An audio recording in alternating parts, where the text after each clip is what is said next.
Channel. My name is Brad, and SuperCoach Pro, and we have Steve from SDS SuperCoach, mate. How you going?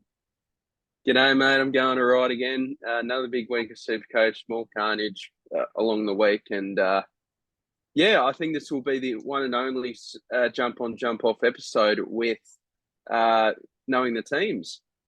Yeah, it actually is the first Thursday non-game happening, so we actually know the accuracy of these trades a little bit more on trade outs and trade ins, so it makes more sense this week.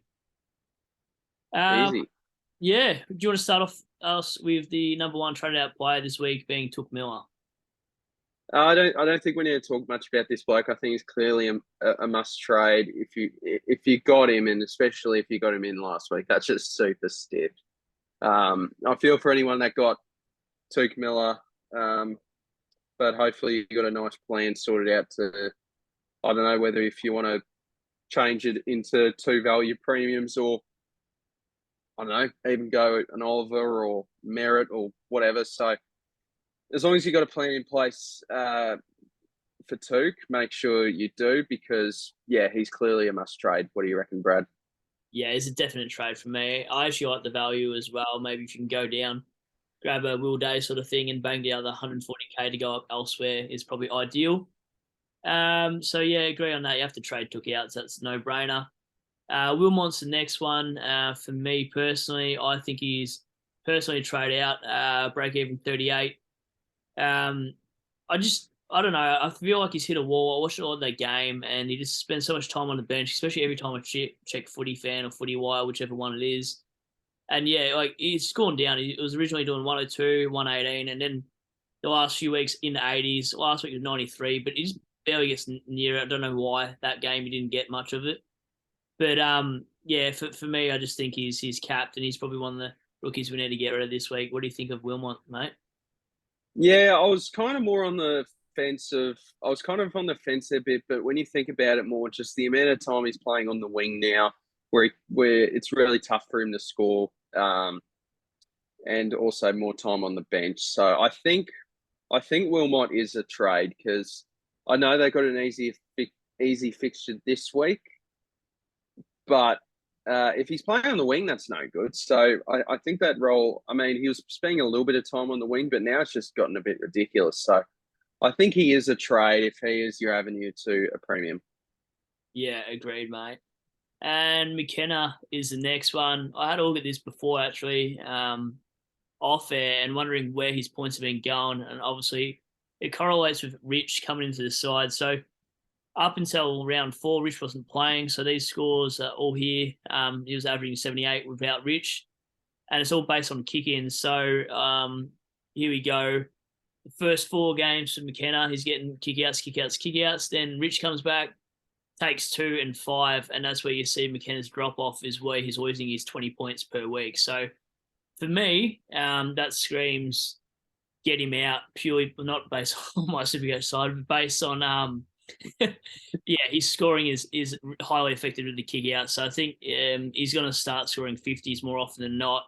And with a break even of 67, unless Rich goes down, I can't see why I'd want to keep him. What do you think of McKenna? I think I prefer him to keep him over Wilmot. Yep. But once again, if he gets you to a premium, then go for it. But I think his scoring is more reliable than McKenna. I think worst case he gets you a score in the mid 50s, but he's a type of bloke that can score a 75 or whatnot. So he's not a bad on field scorer, but again, once again, if he is your avenue to a premium, then I think you got to do that. So I'd probably jump off, but I'm not against holding him. Yeah, fair call, mate. And the next one for Cowan, mate. You want to kick us off with Cowan? Your thoughts on him? Yeah, Lockie Cowan got managed this week, and Chin Cotter stayed in the side.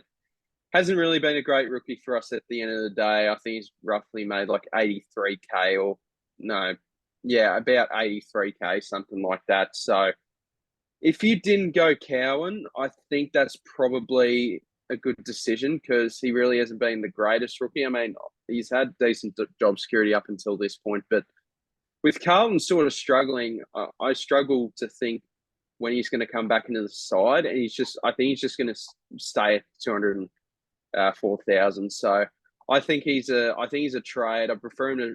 I think he's a better trade than McKenna or Wilmot, but I guess personally in my circumstance, Wilmot and McKenna gets me to a premium cow, and I'm like 5K short, which is bloody infuriating. But I think he's a trade if you can. If not, you can always hold off this week and bring in Chin Cotter next week. What do you think?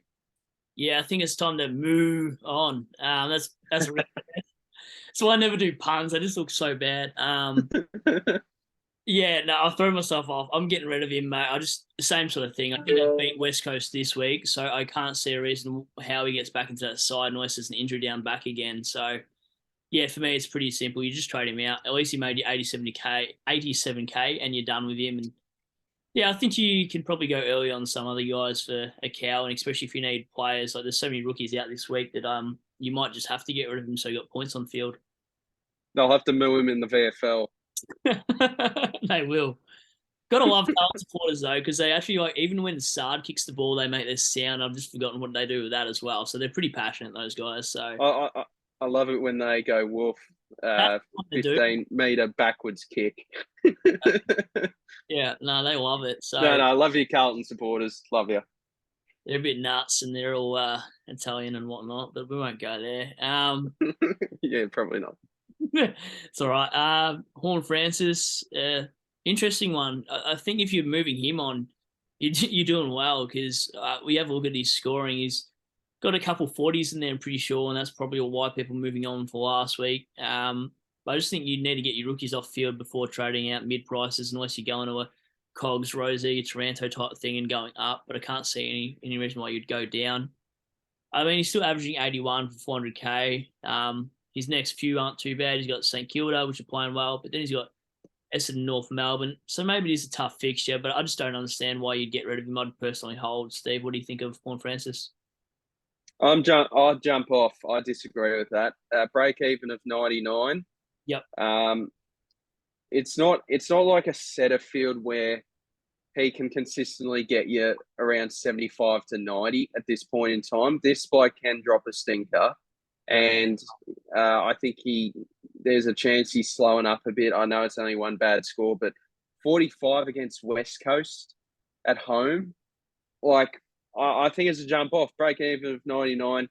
He made you 50K, which is probably a bit disappointing at the end of the day. But I think if you can, and if he's your easy swap to get to 2 premiums or just a premium, then I'd probably jump off, to be honest. Yeah, fair. First one we disagree on. Will Phillips. Yeah, trade him out. I mean, he's got the emergency button, so he must have been dropped, I'd say. And if he's a sub risk, which I think he will be this week, it's really going to kill his cash generation. I was kind of lucky. I don't know. I recommended him originally, and then I got cold feet last minute. But then he gets dropped. It's just really hard to know what midfield North are going to play every week. So do feel if you bought him in because I was pretty tempted. But I don't know. What's his break even? His break even is 45. So, I mean, if you need the cash, yeah, go for it. But break even that low, I'd probably hold. It's a hard one for me. What do you think for this one? I think he's a jump off. Yeah. I think they're gonna. I was listening to shout out to Centre Bounce, who had Hippo SuperCoach, and they did their team. They did their like reaction to the teams, and I was listening to Big J, and he said he reckons either so their emergencies are Tucker, Phillips, Greenwood, Howe. He reckons either Tucker or Howe will be the sub. So, and I mean, they're all 4 blokes that are real candidates. I think, I mean, if Phillips is getting subbed out like in the 3rd quarter, while LDU was playing almost injured at that point, then I think that's a pretty bad sign. So I don't think he's going to be the sub this week. So I think he's a trade, to be honest. Like 45 isn't that low of a break even. So I'd probably ship him off. Like 270K. I mean, made you 110K. That's not too bad. Yep. Wish I picked him over Rouston, but yeah, I'd probably jump off. Yeah, fair. Yeah, I mean, you're building a case. So, yeah, looking at that and probably jumping off as well then if that's the case. Your thoughts on Philpoo, mate? What do you think of this trade out? What's his break even? 44. Who's he got? Port. Who? I guess we'll just have a look at. I'm just going to have a look at Port's defenders. There's probably one extra good thing about knowing the teams is you can actually have a look at Yeah, like the actual teams. So Filippo usually plays almost as a third tall for the Saints behind Cordy and Membry at this stage. So you got Bergman, Burgoyne, Houston, Aaliyah, McKenzie, Williams. So and who's on the bench? Burton as a defender. So I think you could hold Filippo for one more week. Like 44 ain't too bad. Like a 39 isn't ideal, but yeah, I think you can make the argument to hold Filippo for now. Is it Filippo? Filippo? Like I get them confused. But yeah, I reckon you could hold. yeah, fair. I think it's Philpoo. I'm not too sure, to be honest. Yeah, I think it's Filippo. Yeah. I think if you look at the time on ground, that's probably the concerning bit. He's doing hundreds and then he's been managed maybe for the 80. So maybe that's a warning sign that he is, I don't know, even a sub candidate or, as in comes off at 3/4 time or something. So that is worrying for me. I'd probably trade out looking just based almost on minutes on ground because that worries me when you start to see rookies. Like that's a significant drop. That's 20 minutes off the last game. So, yeah, I'll jump off him actually. Okay, fair enough.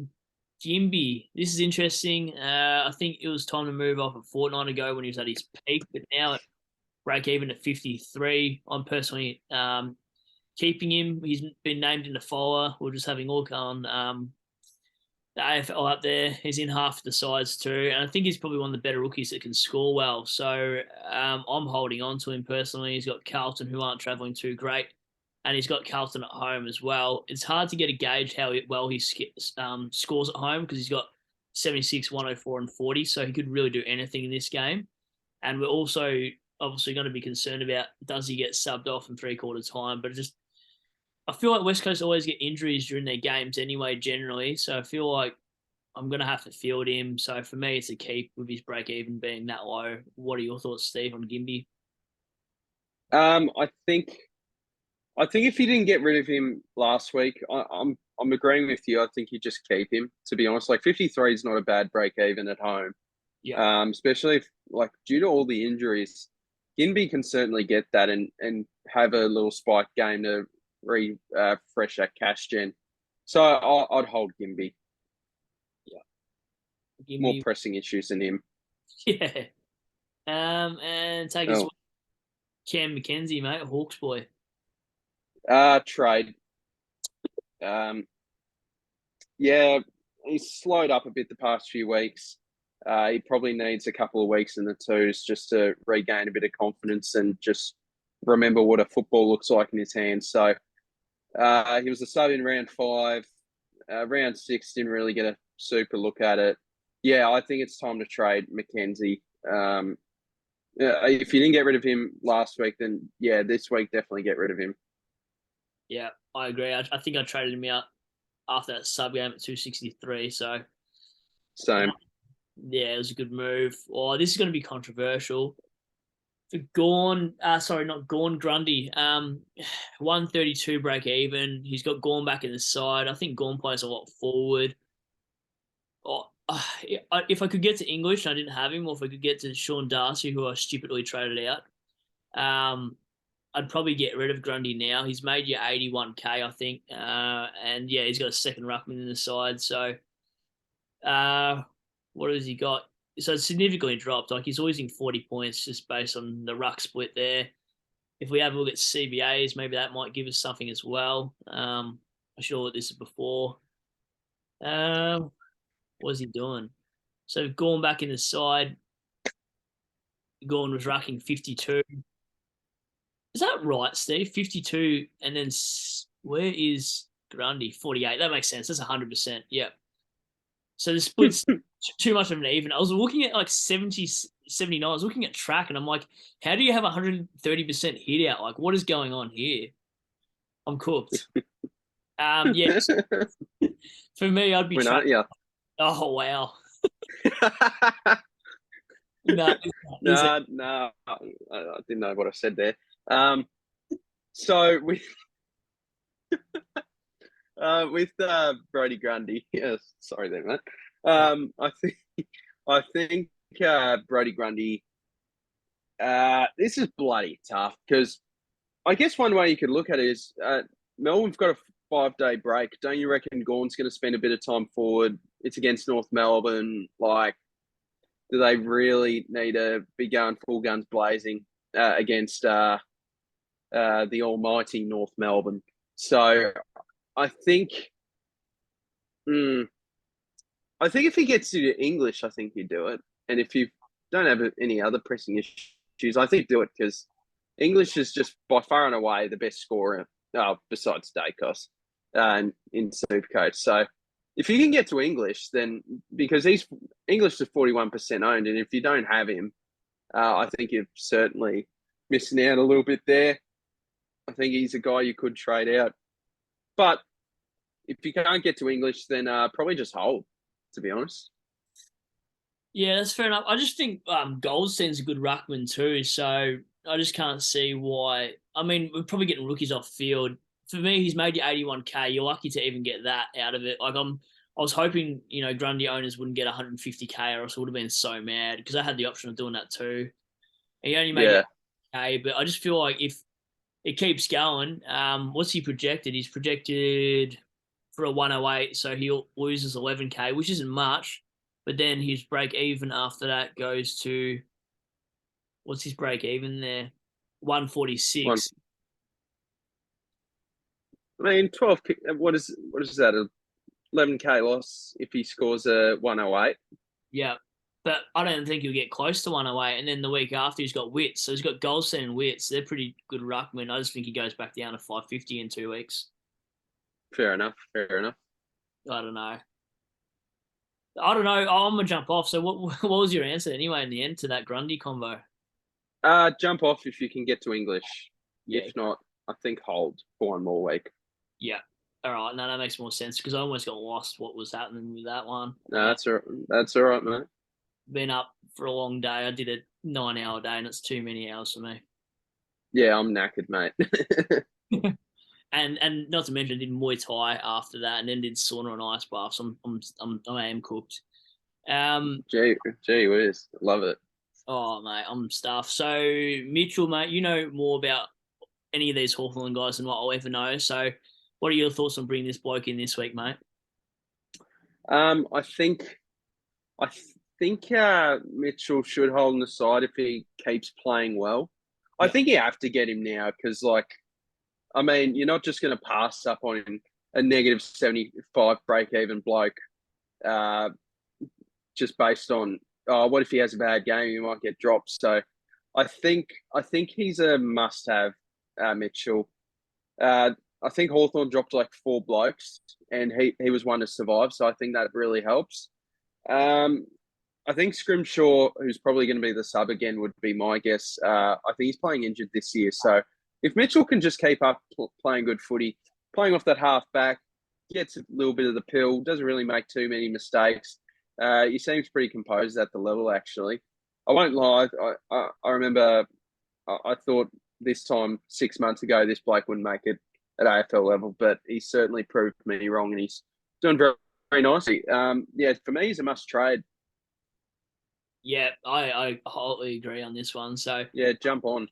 jump on. Even if he scores 43, he goes up 53. So I reckon he's going to get 70. So I reckon he goes up about 75K this week, to be honest. And it's probably the best rookie break even we've seen in a while.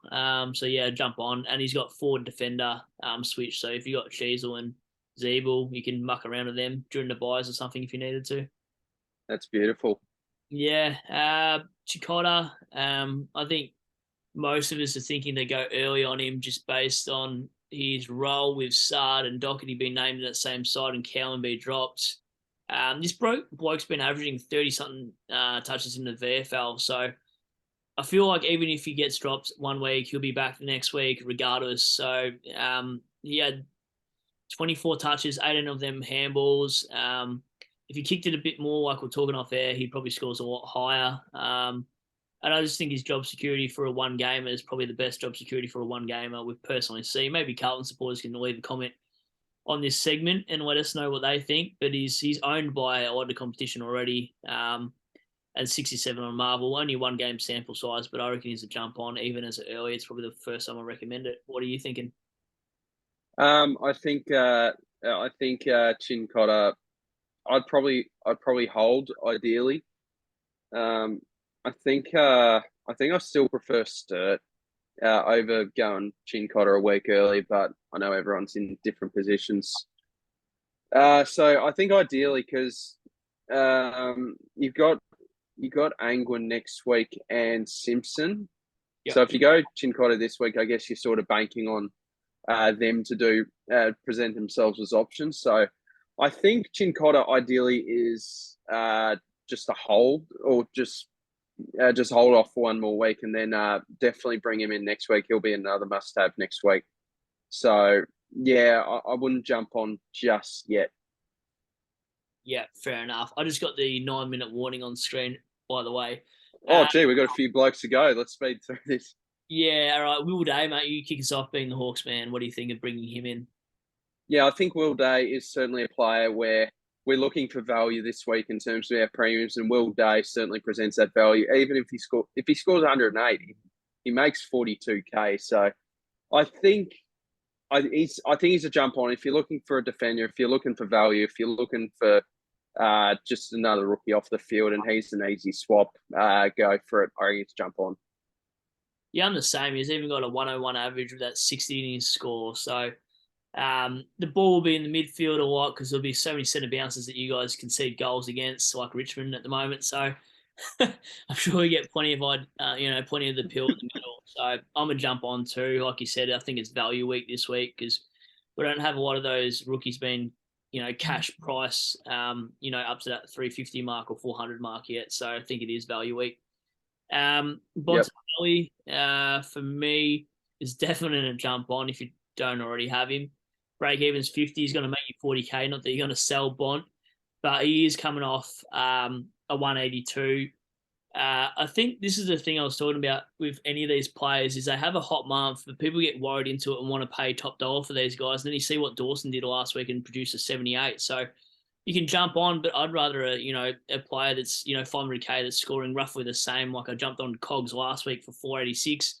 He scores me 134 or something, and then a lot of people jumped on Oliver who scored 98, but I paid 170K less for 40 points more by just going the value route that we're talking. So by all means, I'm still saying jump on Bont. Your thoughts? Yeah, I'd jump on, but only as a Took replacement, I think.